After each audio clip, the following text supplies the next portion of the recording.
Ra'iisul Wasaaraha Xukuumadda Federaalka Soomaaliya Mudane Xasan Cali Khayre ayaa magaalada Dhuusamareeb kulan kula qaatay qaar ka mid ah odayaasha dhaqanka beelaha deegaanada Galmudug. Odayaasha dhaqanka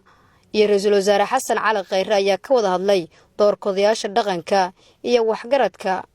ay ku leeyihiin arrimaha dib u heshiisiinta iyo dhismaha dowlad goboleedka Galmudug. waxgaradka iyo odayaasha dhaqanka ayaa Ra'iisul Wasaare Khayre u soo bandhigay aragtidooda ku aadan hanaanka ugu habboon ee loo samayn karo dib u heshiisiin loona dhisi karo Galmudug midaysan laguna wada qanacsan yahay oo ka shaqeysa danaha iyo mustaqbalka reer Galmudug.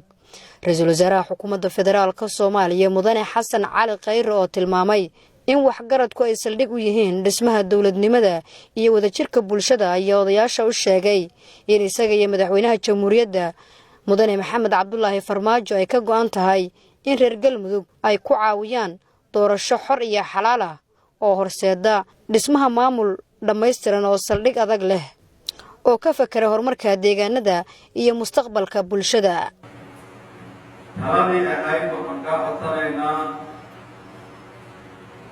in Galmudug loo dhisto dhammaystira waxaan u bedelaynaa waxaan soo jeedinayaa inaan idinla dhisto anigu Galmudug dhammaystira sababtoo ah cidda la rabo inay dhisto Galmudug aniga ma aha waa idinka markuu hore laakiin waxaan rabaa caawa inaan idin balan qaado halka hadaf oo aniga iyo madaxweynuhu aan arrinkan ka shaqeynay waxay tahay waxaan rabnaa inay dhisanto Galmudug dhammaystira.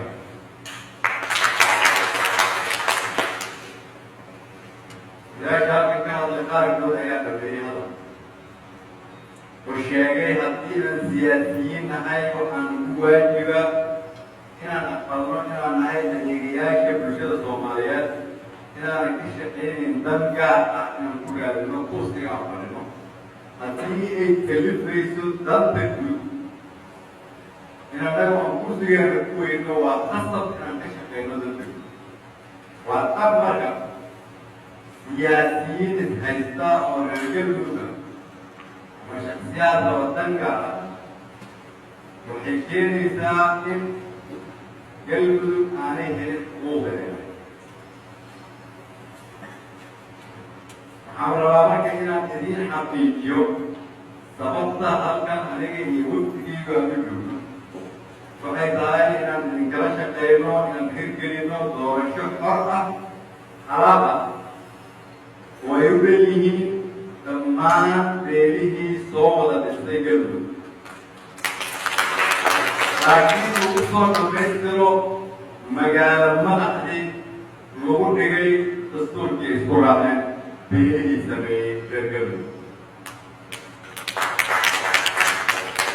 dadka halkan fadhiya kuwa lamidka marka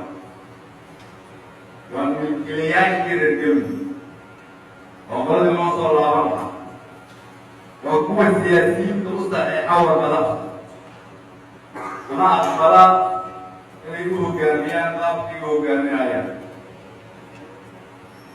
doodaydu aniga waxa ay tahay marka waxaad ku leedihiin doorka ugu weyn oo la rabo inaad reer Galmudug ku hogaamisaan.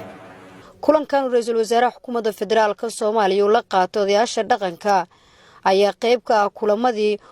uu magaalada Dhuusamareeb kula qaadanayay qaybaha kala duwan ee bulshada waxaana goobjoog ka ahaa wasiirka arrimaha gudaha federaalka dib u heshiisiinta iyo madaxa fulinta dowlad goboleedka Galmudug. Nasra Bashiir Cali, warbaahinta qaranka, magaalada Dhuusamareeb.